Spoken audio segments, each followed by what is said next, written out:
was 2027. Advances in biotechnology were helping people improve their physical and mental abilities to an amazing degree. Provided, of course, they had enough money. A new breed of people was emerging, half human, half machine. And in Detroit, at least, not everyone was happy to see it. I'd just landed a job as head of security at Sarif Industries, a cutting-edge biotech firm. David Sarif himself handpicked me for the job, said he needed me to keep his people safe. My ex, Megan Reed, was one of them. Brilliant neuroscientist, Megan had found a way to make augmentation safe and affordable for everyone. All she had to do was present her research to Congress. But the night before her big meeting, my security measures failed. A team of Black Op mercenaries stormed into Sarif headquarters, massacring everyone in sight. 3 of the mercs were heavily augmented walking tanks. Their mission? Take out Megan and her team. I tried to stop them, but their leader tossed me through a plate glass wall. Last thing I heard as his bullets slammed into my brain was Megan's dying scream. I should have died with her. Only I didn't. High-end military-grade enhancements saved my life. The best augmentation Sarif's money could buy. It took me half a year to get a feel for her. Should have taken longer. But 6 months into my recovery, Sarif Industries was attacked again. This time, by a radical group of pro-human purists. Violent, militant, and fanatically opposed to human augmentation. They claimed to be members of Humanity Front, a non-profit organization that wanted the UN to limit biotechnology research. The thugs broke into Sarif's factory and found machinists working overtime on a top-secret military augment called the Typhoon. Sarif sent me to retrieve it, and when I did, I found one of the so-called purists next to it, wired with cerebral implants, trying to download its classified specs. Obviously, something more was going on. The AUG killed himself before I could question him. Sarif ordered me to dig deeper, so with the help of Frank Pritchard, Sarif's head of cybersecurity, I did. Turns out a second hacker had been controlling the AUG's actions from somewhere off-site. Pritchard and I tracked his signal to a secret FEMA internment camp in Detroit. The Black Op mercenaries were there. The same mercs who'd left me for dead 6 months before. Figured they'd try again when they saw me. Wasn't so easy for them this time. They took out the tank named Barrett, even got him to give me a new lead. A penthouse apartment in China. Of course, we both knew it would be a trap in the end.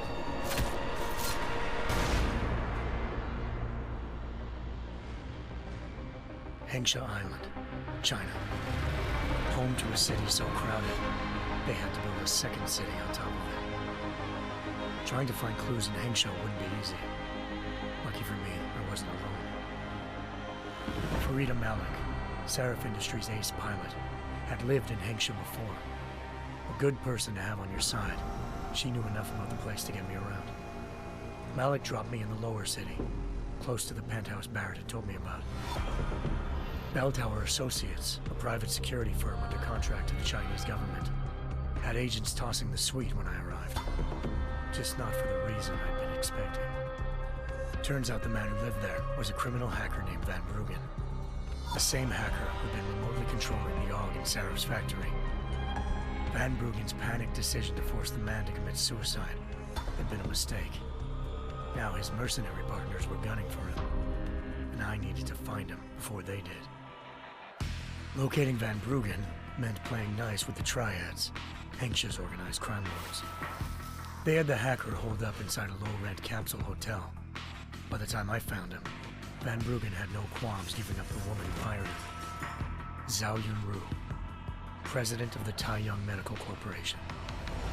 According to Van Bruggen, Zhao wanted to monopolize the augmentation industry and had hired Black Op mercenaries to destabilize her competition.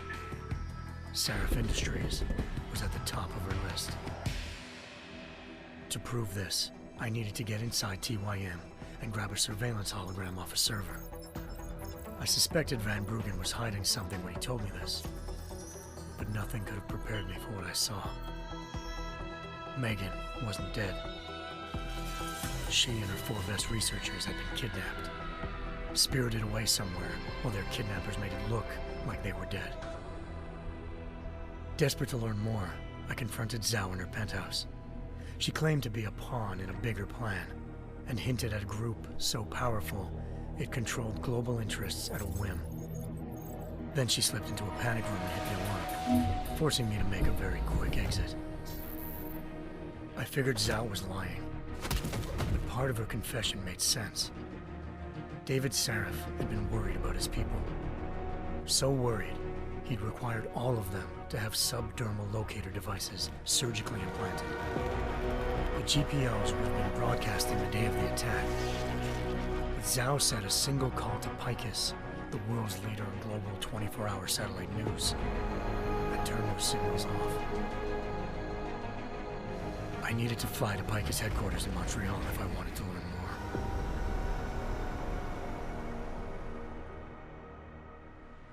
Eliza Cassan, Picus Communications' First Lady of News. Malik thought I was reaching when I told her Eliza was involved in this. The world's most famous news anchor, working with a mercenary hit squad. But when I confronted Cassan in her office, she freely admitted to jamming Detroit's satellites the night Megan's team had been taken. Said she's just been following her commands. I suspected she wanted to say more. But Black Op mercenaries showed up looking to shut us both down. And just like that, the Eliza I'd been talking to disappeared. The mercs were led by an augmented killer I crossed paths with twice before, Fedorova, a woman who'd made silence her best friend. She waited for me to track Eliza's transmission to a secret server room underneath the Picus complex, then jumped me from behind. A deadly fight ensued. I made sure she never moved silently again.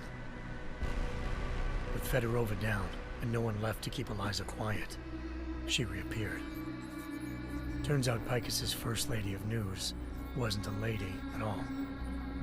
She was a sophisticated AI program, engineered to monitor data streams and control what people believed. Eliza told me the mercs had brought in a Humanity Front doctor named Isaiah Sandoval to remove the scientist's implanted tracking devices while Detroit's satellites were down. She also told me to speak to David Sarif if I wanted to learn more. By the time Malik and I got back to Detroit, tensions between normal and augmented citizens had reached a flashpoint. Riots were breaking out in several cities, and the UN was being urged to intervene. Sarif was trying hard to convince Hugh Darrow, the inventor turned philanthropist who'd once been a leading proponent of enhancement technologies, to help stop a possible regulatory vote.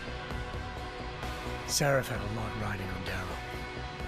Megan's discovery would have given millions of people the chance to evolve beyond their normal human abilities, and at the same time catapulted Sarif Industries to the top of the Fortune 500.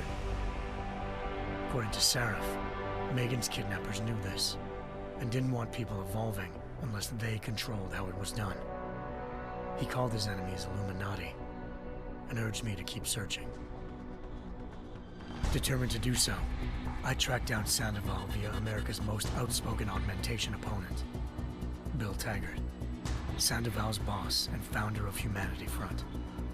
Sandoval admitted to operating on Megan's team when I confronted him, but said he hadn't removed their GPLs. He'd merely switched them to a different frequency.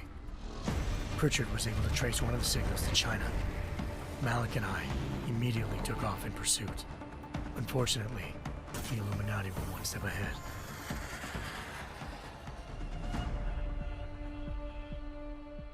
Ambushed. Shot out of the sky by Bell Tower Associates, seconds after entering Hengsha's airspace. Malik's piloting skills saved me.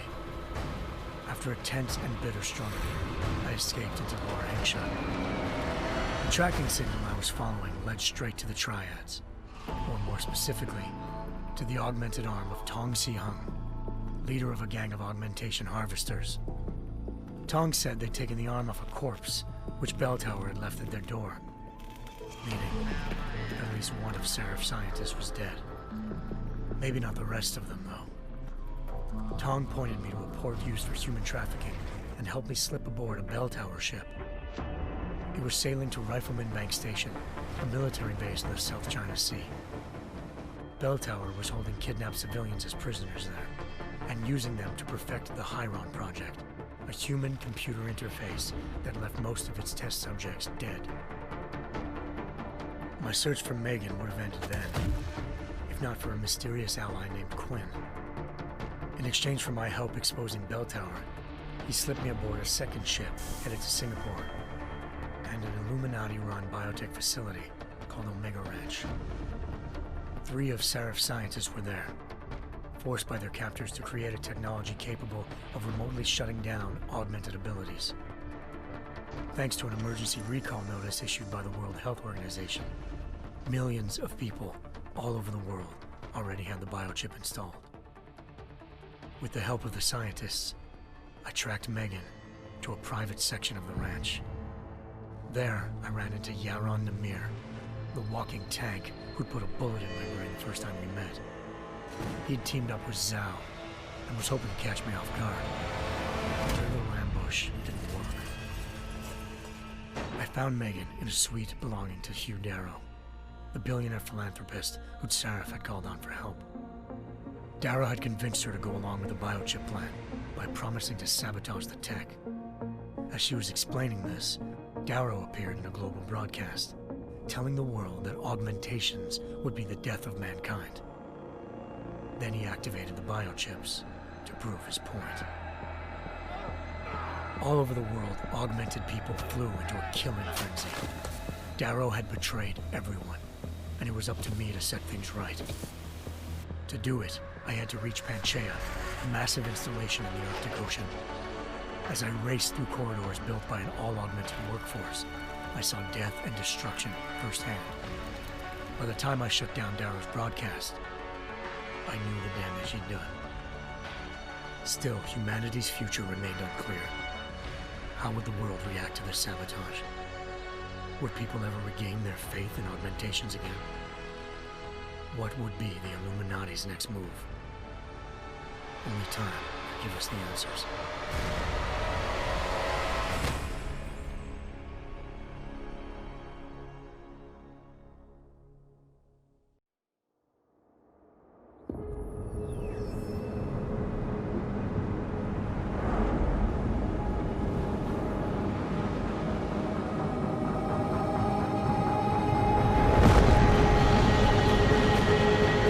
I once thought I could save the world.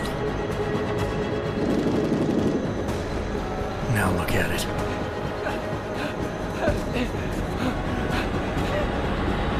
In yet another augmented terror attack, 251 passengers aboard Sister Airlines Flight 451 were killed when an augmented passenger broke into the plane's cockpit and ruthlessly butchered its flight crew.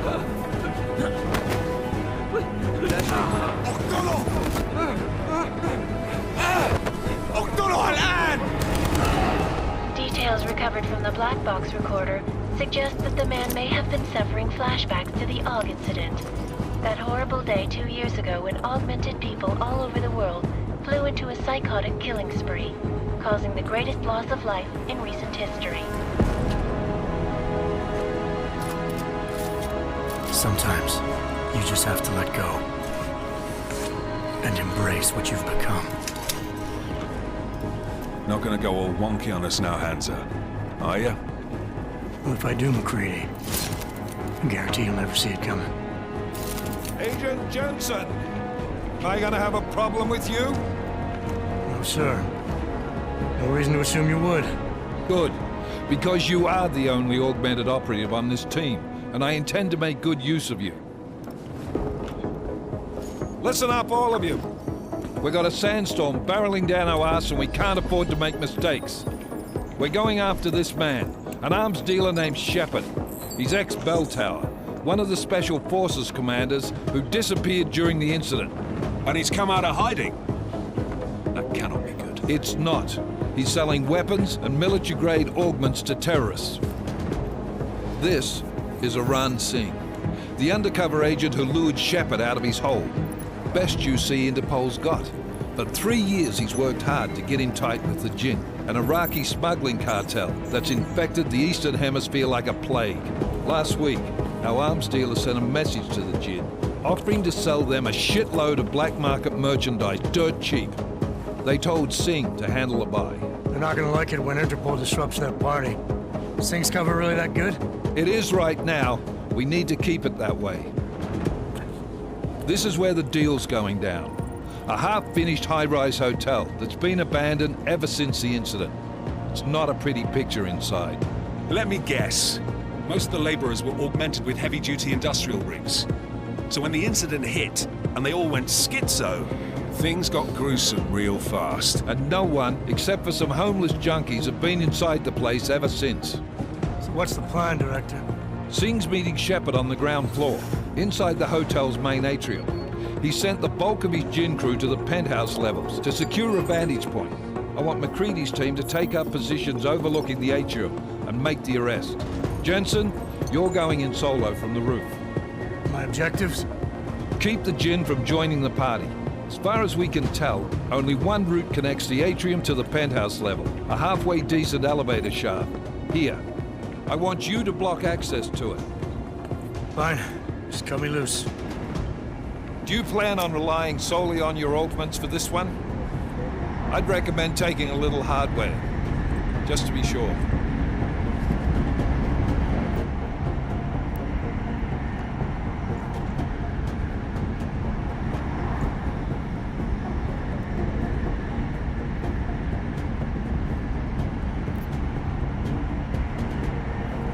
I'm not leaving my 6 exposed. Give me something lethal. Your call, but Singh's undercover in all this. So watch your fucking sights. What about range? There's lots of wide spaces and high ceilings in there, but a number of tight and constrained rooms too. So it's a crapshoot, really.